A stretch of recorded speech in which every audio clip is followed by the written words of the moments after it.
Welcome to the most forward-thinking, inspirational podcast in this reality.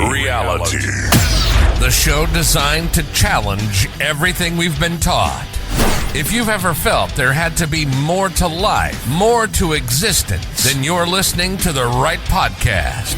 Time to open your mind and dive in. This is the Mental Mastery Alliance podcast. And here we go.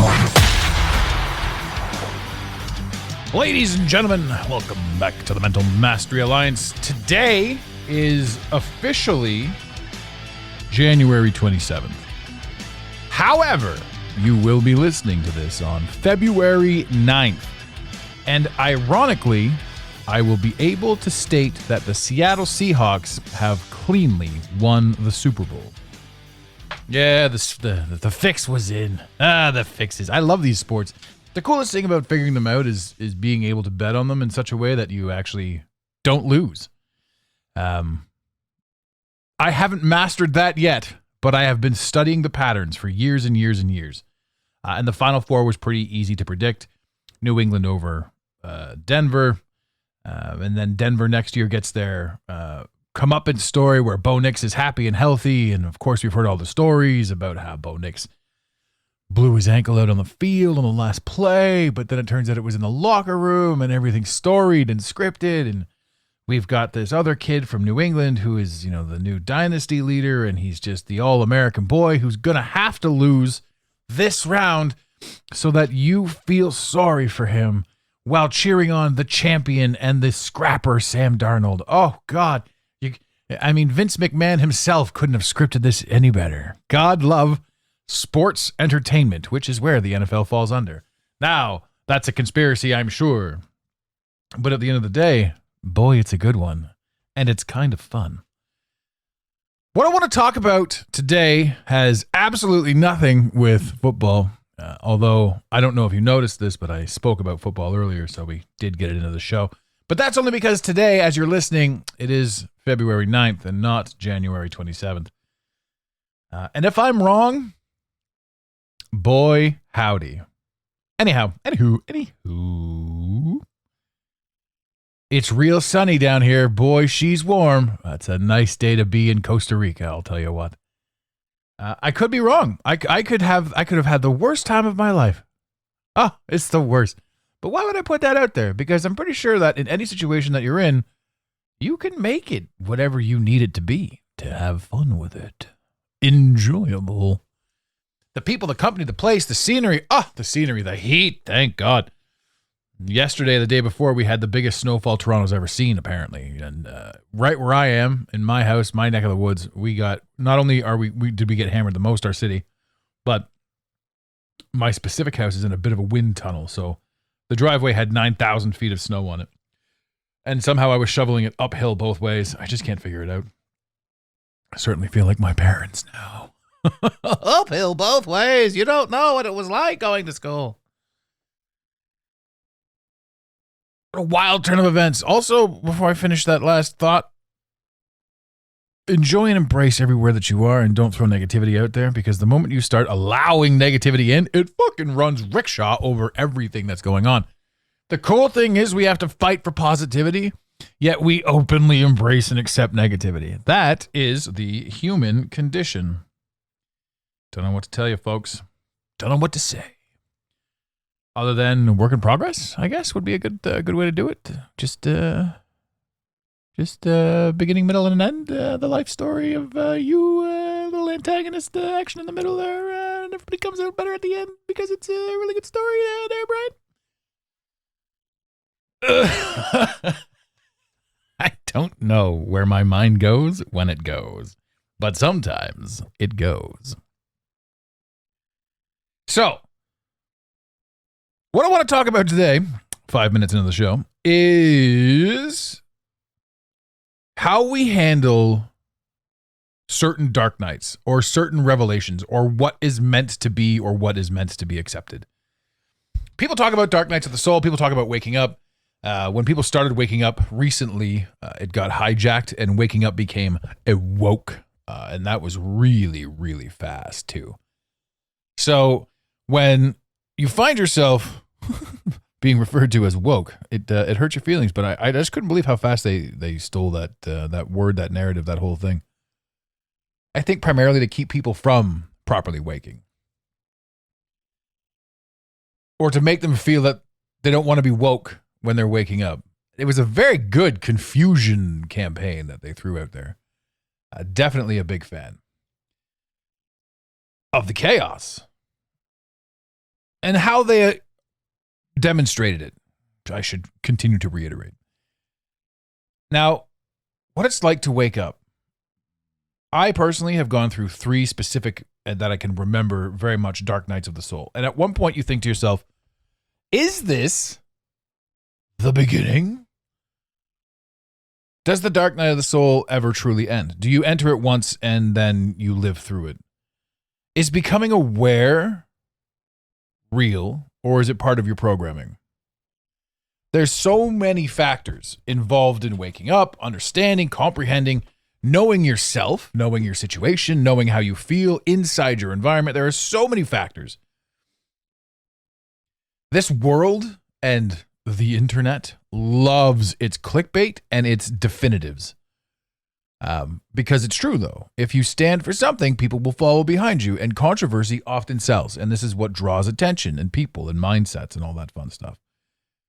We over here try to stand on the other side of that. We want to stand in the question. We do not want to live in the answer anymore because there's no fun in that. Every single time I feel I have the answer, I want to dissect that answer as well. And there are people in my life that find that annoying.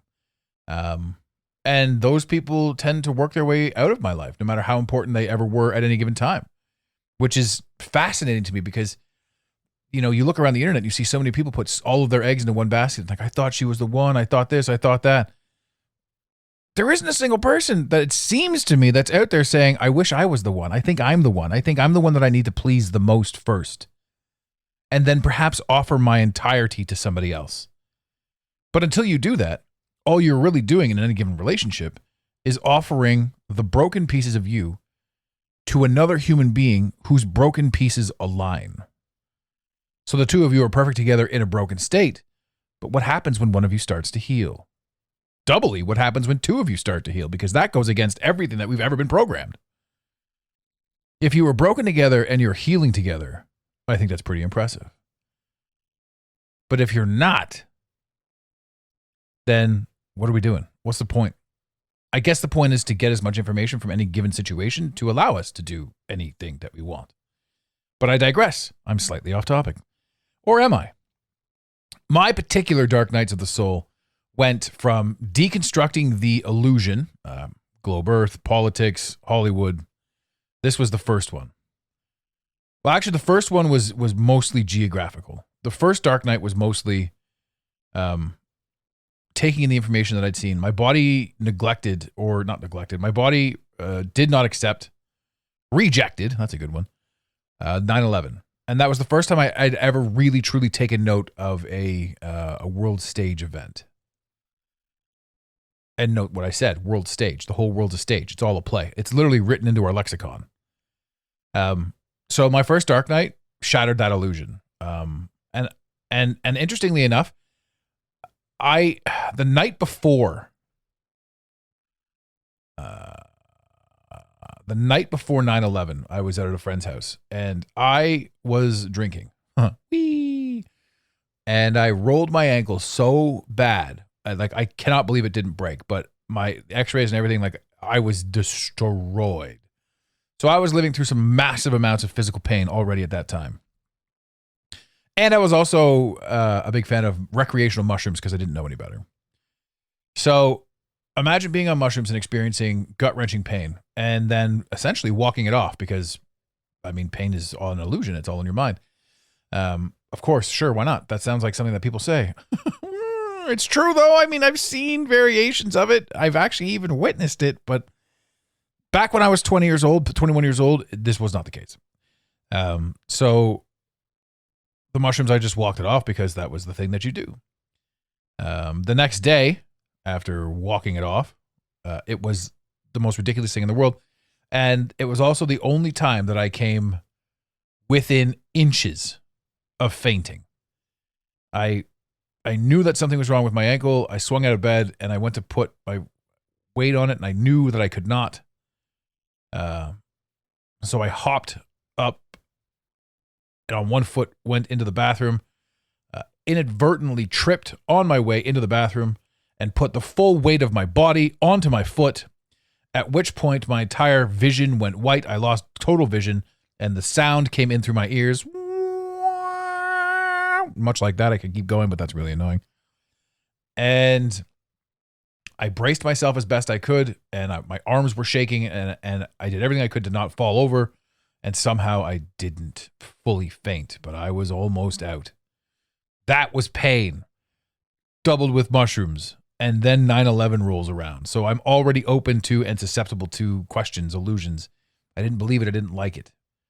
And to me, this was a huge eye-opener. And so do I say this is my first dark night? I would say it was the catalyst for it, because I was in a perfect concoction of pain and psychedelic residue and world stage events playing out directly in front of me. I carried that with me for a while to, I'm going to say 2013,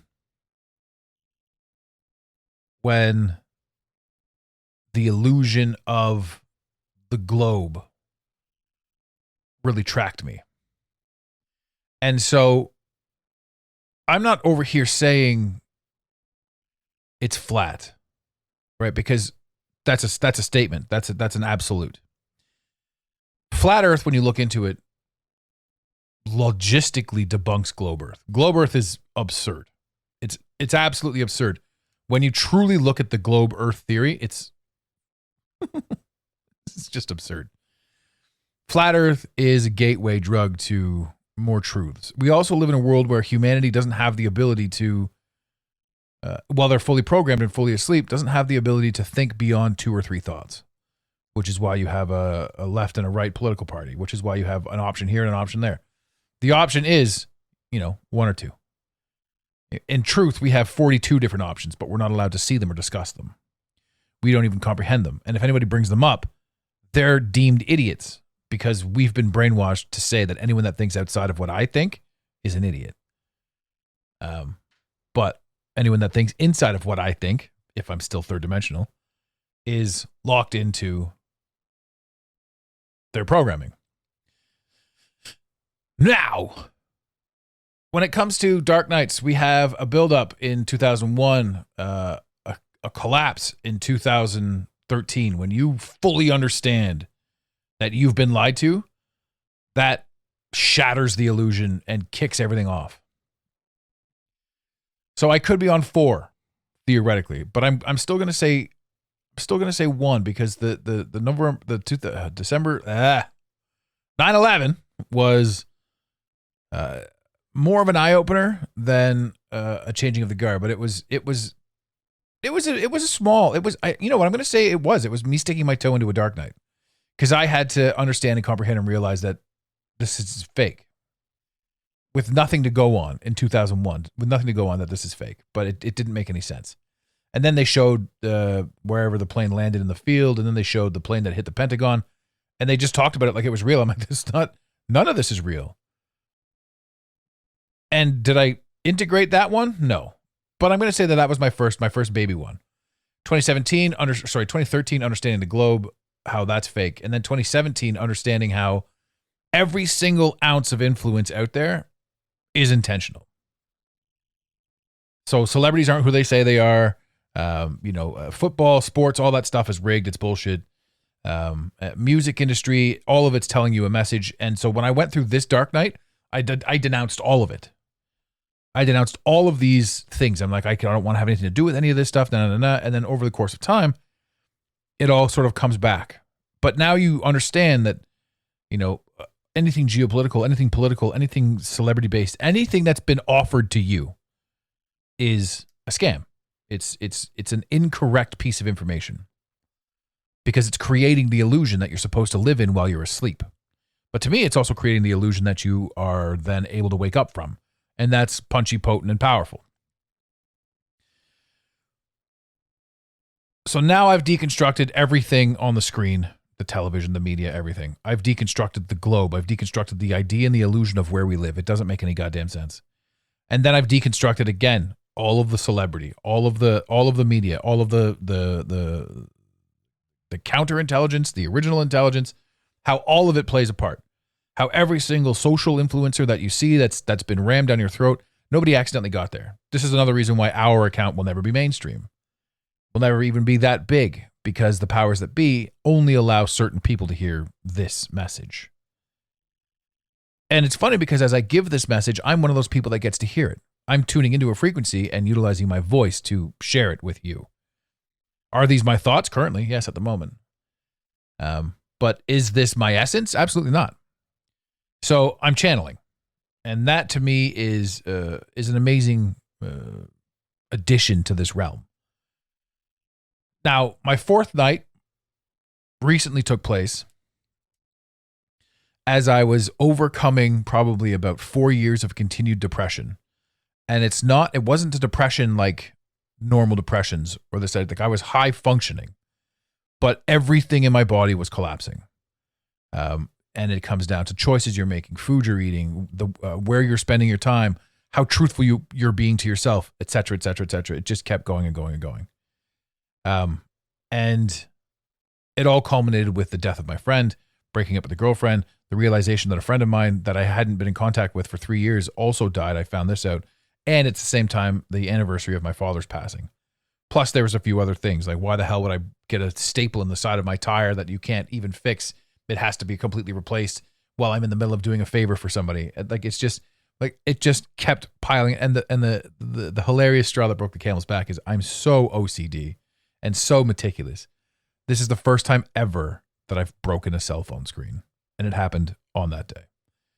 And so my body was decimated from numerous things, from about a 3-year buildup, an on again, off again Percocet idea. This whole thing, this whole thing about addiction, this whole thing about consumption, this whole thing about everything. You start realizing and seeing certain things, but then you lose yourself in the process. So when all of this came full circle and hit me on the head, basically all on the same fucking day, it was an impact. It was a 1-2 punch. It was an impact of October 18th-ish, and then the culmination being November 4th when it truly fully set in, all of it. Which ironically happens to be 7 years or 9 years ago, in 2017. November 4th was the same day that I quit all recreational drugs, all cigarettes, all everything. I changed the course of everything. Both happened to be on November 4th, which is such a peculiarity for me. But it's a statement. That also happens to be the day that my mother passed away. Or my grandmother, sorry. Not my mother. She's alive and well. My grandmother. So I mean, like there's some slight symbolism there as well. And I like that. But this dark night of the soul took away the observer. This dark night of the soul deconstructed the man who is speaking to you right now. And we talk about this. We talk about this all over the place about how, you always have to, change yourself, challenge yourself, this, that, and the other thing. But what I'm saying is I was deconstructed to the molecular level. My brain completely removed everything and spit me back out. If you've ever listened to anything by Jed McKenna, it's what he's talking about. He's talking about standing on an empty floating rock and understanding that this isn't any sort of reality. So now I stand here, zero depression in me, zero motivation in me, zero anything. And I'm hoping by the time this airs that, some of that will be back. But back like in the first few dark nights, I lost interest in sports. I lost interest in all news, obviously. I lost interest in Jeopardy because it's just me rehashing my programmed knowledge, which is stupid and a waste of my brain capacity. I lost interest in everything. Slowly, it all came back because I could see it for what it was. And now when I listen to music, especially bands like Tool, they're just spitting truth. Silverchair, spitting truth. All of these bands that have problems, they were just literally spitting truth. And it wasn't, this is another thing too, where the truth will set you free. That used to be a statement that I believed was, if you speak truth, you're no longer a prisoner of the lie that you've told. But the reality is, once you understand the truth, you're no longer a prisoner of the system. And so all of that took place. And this time I deconstructed the observer. Everything that I thought I was, everything that I thought I wanted, everything that I thought I could be, deconstructed. And what nobody talks about after this particular dark night, because I'm sure there's more to come. I don't know what comes next. But I mean, once you deconstruct the illusion that you constructed in replacement of the illusions, is probably a prolific one. And that will probably leave you floating in absolute space, because now you're just like, what the fuck is left? But it almost sounds like nihilism, and it's not. It's actually true beauty. Because we don't know what death is. We don't know what happens, where we go when we die. We don't even know. All we know is what we've observed. And what we've observed, as far as I can tell, all of it is part of the game that we programmed ourselves before we got here. Hashtag soul contract. Hashtag holodeck. I'm hashtagging the old hashtags. # holodeck. So now, after post-deconstruction, I don't fully comprehend what comes next.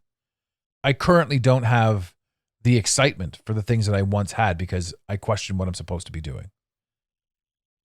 I do have the enthusiasm for my clients. I absolutely adore and love watching them soar. And that's one thing that never waned for me. So, and that is me utilizing the system that I understand it to help benefit the people that I'm working with. And that to me is fantastic. And so that's what I have to do on my own level. But I always internalize things first, and I always use myself as a shield, and I always learn my lessons the hard way. And I then transpire or transcend or share with, spread around any useful piece of information / knowledge that I acquired in the process. But it always starts with me, and I always take full accountability for what comes. And it's the weirdest thing. So if you've been through this, ladies and gentlemen, if you've seen this, if you've experienced this, that moment where you're not depressed, but you have no passion, is to be expected. It's not something that's ever talked about, but it's to be expected. And if you're experiencing it and you want to talk about it, by all means, reach out. We can certainly send you an email. We can certainly connect one way or the other. You can send us a DM, Instagram.com/The Mental Mastery Alliance. It's a fascinating place to be, because you have everything. You've built everything. You're standing in the middle of everything that you've ever created. And you're looking around going, what does any of this mean? And where am I going from here? And I don't have an answer for it. I just know that it's a fascinating experience. And I also know that I'm super happy that you guys spent the time here listening to my wonderful stories. For all of you that tune in weekly, I love you to pieces. Please share the podcast. We're still growing after the whole snafu from episode 306. And there's nothing that happened in episode 306 on the show. It was just at that moment in time is when I accidentally blew up the seed. Fantastic. But we're still regrouping. We're still repairing. And if you like the show, please share it. Talk about it. Throw us a 5-star or a 3-star or a 4-star or whatever stars you think we deserve on the old Spotify. Everything helps. Every penny counts, ladies and gentlemen. And I'll leave you with this, in the infamous words of Red Green.